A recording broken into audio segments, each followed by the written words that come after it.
उत्तर पूर्वी दिल्ली सीलमपुर के गौतमपुरी में बिल्डर माफिया का आतंक। अवैध तरीके से फ्लैट बनाए जा रहे हैं। प्लेटों में हो रही है धांधलेबाजी। फ्लैट बनते बनते पैसे दिए जाते हैं।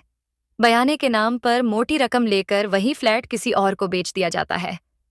एक फ्लैट को बिल्डर द्वारा 3-3 व्यक्तियों को बेचे जा रहे हैं। गौतमपुरी टी 380 ओल्ड 147 गली नंबर 11 में अमीनुद्दीन, आसिफ अंसारी और अब्दुल रहमान द्वारा फ्लैट बनाए गए थे, जिसमें चौथे फ्लोर डॉक्टर मुजाहिद अली को बेचा गया। अब्दुल रहमान द्वारा 15 लाख रुपए की रकम लेकर और आसिफ अंसारी को फ्लैट का कब्जा देकर मुजाहिद अली के साथ धोखाधड़ी करने वाले बिल्डरों से सावधान रहे। आइए बात करते हैं मुजाहिद अली से। जय हिंद, नमस्कार साथियों, मैं मंजर अली और आप देख रहे हैं समाचार आप तक। जिस तरह से मैं आपको बता दूं, उत्तर पूर्वी दिल्ली के सीलमपुर में, पूरे नॉर्थ ईस्ट की अगर मैं बात करूं तो सीलमपुर विधानसभा को लेकर के भी अवैध निर्माण की अगर बात करूं तो मानो बाढ़ आई हुई है। बिल्डर माफिया का आतंक जगह जगह फैल रहा है और अवैध निर्माण कहीं ना कहीं आम जनता के लिए एक नुकसान की वजह बनते जा रहे हैं। जिस तरह से गौतमपुरी के एक मुजाहिद अली जो मेरे साथ बैठे हैं, आइए इनसे बात करते हैं कि किस तरह से बिल्डर माफिया के आतंक से परेशान होकर आज इन्होंने इंसाफ की गुहार लगाई है और जगह जगह अन्य विभागों में शिकायत दर्ज करवाकर इन्होंने अपने लिए इंसाफ के लिए मांग की है। आइए बात करते हैं क्या वाकया रहा, तफसील से सुनते हैं मुजाहिद अली जी से। जी मुजाहिद अली जी, बताइए क्या हुआ था आपके साथ, किस तरह से क्या दिक्कत हुई आपको? जी, अब्दुल रहमान मेरे यहाँ पड़ोस में ही रहा करते थे जी। इन्होंने गली नंबर 11 में ये एक गली नंबर 11 में ये टी 380 वोल्ड नंबर 147 खसरा नंबर 180/1 में इन्होंने फ्लैट बनाया जी। तो ये 25-25 गज के 2 फ्लैट 4th फ्लोर पर मैंने बुक किए। अच्छा, बुक करिए तो आपने इसमें कुछ पेमेंट भी दी थी? मैंने 8 लाख रुपए इन्हें एग्रीमेंट कराया था। इन्हें 8 लाख रुपए इन्होंने कहा था कि हमें कम से कम 8 लाख रुपए दीजिए जी, हम एग्रीमेंट कर देते हैं। एग्रीमेंट एक बार कैमरे के सामने दिखा दीजिए। ये एग्रीमेंट है जी, ठीक है सर जी। और 8 लाख रुपए इनको देकर मैंने एग्रीमेंट करा लिया। और बाकी का इन्होंने जब ये कहा मेरे से कि कंप्लीट करने के बाद आपके हैंड ओवर कर देंगे दोनों फ्लैट, जब वो टाइम पूरा हुआ तो मैंने इनको कहा कि मैंने कि भाई आप फ्लैट दीजिए मुझे। तो बोले आप रजिस्ट्री करा लीजिए, 2-3 दिन में किचन का काम रह गया, वो फिनिश करके आपको दे देंगे। अच्छा, तो मैं इनकी बातों में आने के बाद जब आपने बयाना दिया 8 लाख रुपए का तो उसमें कंस्ट्रक्शन चल रहा था? जी, कंस्ट्रक्शन चल रहा था। के बाद मतलब ये आप ये समझ लीजिए कि मैंने बाकी के पैसे जो 7 लाख रुपए इनके बाकी रह गए थे वो इनको दे दिए और ये जीपीए करा ली यहाँ से। अच्छा, नोटरी अटेस्टेड जीपीए है ये करा लिया। इसके बाद इन्होंने ये कहा कि 2-3 दिन में किचन का काम रह गया, वो आपको फिनिश करके आपके हैंड ओवर कर देंगे जी। अब उसके बाद 2-3-4 दिन बाद जब मैं पहुंचता हूँ वहाँ पर 4th फ्लोर पर तो देखा एक फैमिली रह रही है जो कि आसिफ अंसारी की फैमिली है। आसिफ अंसारी वहाँ मौजूद मुझे मिले। मैंने भाई आप यहाँ पर कैसे, जबकि ये तीनों, मुझे बाद में इंक्वायरी मैंने की तो ये तीनों पार्टनर थे जी आपस में। ऑन पेपर अब्दुल रहमान जिससे मैंने सौदा किया था, ऑन पेपर वो था प्रॉपर्टी का जो ओनर था, डॉक्यूमेंट जो शो कर रहे थे वो वही था अब्दुल रहमान। ये अमीनुद्दीन इनका क्या नाम है भांजा हुआ करता है। आसिफ अंसारी इनका 4 आने का पार्टनर था, स्लीपिंग पार्टनर जी। इन तीनों ने मिलकर इन्होंने क्या किया कि वो आसिफ अंसारी के हैंड ओवर वो फ्लैट कर दिया, कब्जा दे दिया और जीपीए भी उसके नाम लिख दी मेरे जीपीए के बाद में। अच्छा, पहले आपसे जीपीए कराई, उसके बाद पहले मेरी जीपीए थी, उसके बाद उसने फर्जी जीपीए की, जबकि ओनर है अब्दुल रहमान लेकिन की अमीनुद्दीन ने, इनके भांजे ने जी। समझे से ओनर ऑन पेपर जो ओनर है वो अब्दुल रहमान था जी, लेकिन जीपीए की उसने अमीनुद्दीन ने, जो कि इनका अब्दुल रहमान का भांजा होता है। अच्छा, ये आपस में तीनों ने ही मिलके फ्रॉड किया मेरे साथ। अब ये बताइए साहब, एक पैसा करके होम्योपैथिक का डॉक्टर हूँ जी और मजबूर होकर घर पे बैठ रहा हूँ। एक पैसा जमा करके मैंने बच्चों के लिए कुछ सोचा था जी जी, समझे साहब, और ये इन्होंने मुझे बड़ी आसानी से फ्रॉड किया।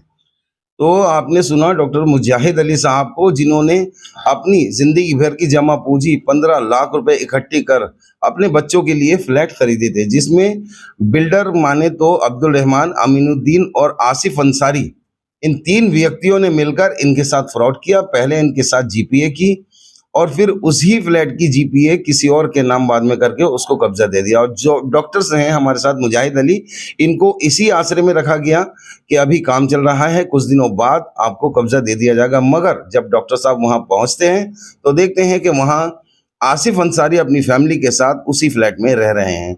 तो इस तरह का फ्रॉड सीलमपुर विधानसभा में, कई तरह के फ्रॉड, जो बिल्डर माफिया का आतंक सीलमपुर में, गौतमपुरी में हमें दिखाई दे रहा है, उसको लेकर आम जनता बहुत परेशान है। डॉक्टर साहब, मैं आपसे पूछना चाहूंगा कि आपने इस तरह का फ्रॉड हुआ तो आपके पास कोई प्रूफ भी है इसका, जो कि जिस प्रूफ को लेकर के आप सरकार से या गवर्नमेंट से, विभागों से गुहार लगा रहे हैं? सबसे बड़ा प्रूफ तो साहब ये मेरे पास जीपी है जी। समझे साहब, विटनेस मौजूद है, जो बंदा मौजूद था जिन्होंने इनसे मेरा ताल्लुक कराया था, कांटेक्ट कराया था जी। वो बंदा मौजूद है गवाही दे विटनेस के लिए, उसके सामने मैंने पेमेंट किया है जी। और फिर ये जीपी मौजूद है जो कि रजिस्टर में रिकॉर्डेड है। जी जी। समझे साहब, ये है सीलमपुर कोर्ट में मैंने इसका जीपी कराई थी, जी। जो नोटरी अटेस्टेड है जी। तो आप इंक्वायरी कर सकते हैं वहां जाकर भी। तो जिस तरह से डॉक्टर साहब ने जीपीए कराई थी, notary GPA registered Seelampur court से, जिस तरह का फ्रॉड अमीनुद्दीन, आसिफ अंसारी और अब्दुल रहमान द्वारा किया गया है, कहीं ना कहीं एक बहुत अफसोस की बात है।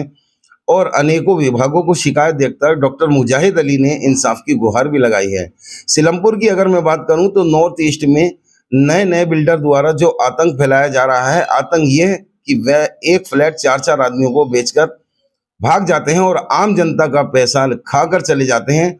और परेशानी आम व्यक्ति को होती है, जो अपना पैसा, जिंदगी भर की मेहनत से कमाई हुई रकम लेकर जो बिल्डर माफिया चले जाते हैं, उसको लेकर के जनता कहीं ना कहीं बहुत परेशान है। जिस तरह से आप अभी डॉक्टर मुजाहिद अली को सुन रहे थे, ये भी इसी हादसे से गुजरे हैं और अपनी 15 लाख रुपए की रकम अब्दुल रहमान, अमीनुद्दीन और आसिफ अंसारी द्वारा जो फ्रॉड किया गया वो इनसे वसूली गई है। हालांकि अभी इंसाफ के लिए प्रशासन से गुहार लगाई है और डॉक्टर साहब का यही कहना है कि मेरी जिंदगी भर की जमा पूंजी थी, जो कि मुझे वापस दिलाया जाए और मुझे इंसाफ दिया जाए और इन तीनों के खिलाफ कानूनी कार्रवाई की जाए। तो डॉक्टर साहब, क्या गुहार लगाएंगे इंसाफ से, प्रशासन से क्या कहना चाहेंगे? मैं प्रशासन के पास भी कई बार जा चुका हूँ, मतलब आप ही समझ लीजिए एफआईआर तक मेरी नहीं लॉन्च हो पाई जी। मतलब कोर्ट के आदेश के अनुसार भी मेरी एफआईआर लॉन्च नहीं हो पाई अभी तक। अच्छा, कोर्ट से भी आपने केस डाला हुआ है? जी, मैंने क्या नाम है कोर्ट से भी एफआईआर के लिए 3 बार मुझे आईओ ने बुलाया, लेकिन और ट्रांसफर उनका होता रहा, लेकिन अब तक वो एफआईआर नहीं हो पाई। तो कहीं ना कहीं बिल्डर माफिया भी जो पैसा खर्च करते हैं, प्रशासन की खामोशी भी रहस्यमयी है। सब मुझे बाद में पता लगा, मैं ही नहीं हूँ शिकार, बहुत से बेचारे लोग इसमें फंसे हुए हैं। ये करोड़ों रुपए का चीट करके भागे हैं सीरिया से।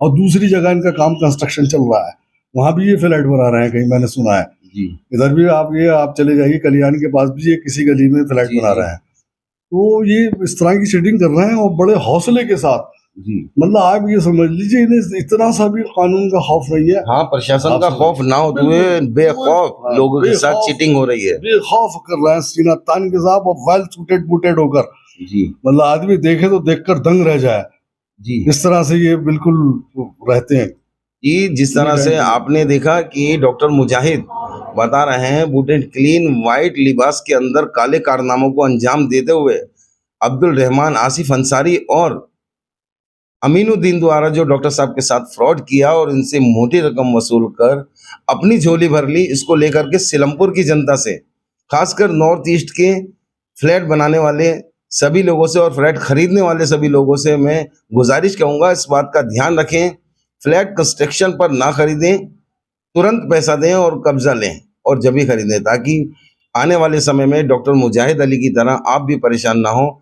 और इस तरह के बिल्डर, ये जो तीनों बिल्डर हैं जो फ्रॉड कर रहे हैं, इनसे बचें और इनके खिलाफ यदि आप भी इनका शिकार हुए हैं तो इनके खिलाफ कानूनी कार्रवाई करें, आवाज़ उठाएं और जनता को बताएं कि बिल्डर माफिया का आतंक हमारी विधानसभा से, हमारे क्षेत्र से दूर होना चाहिए, ताकि जो लोग पैसा कमाते हैं मेहनत से और अपने बच्चों के लिए एक जोड़ी हुई रकम को खोकर अफसोस में ना बैठें। दोस्तों, बिल्डर माफिया से सावधान रहें।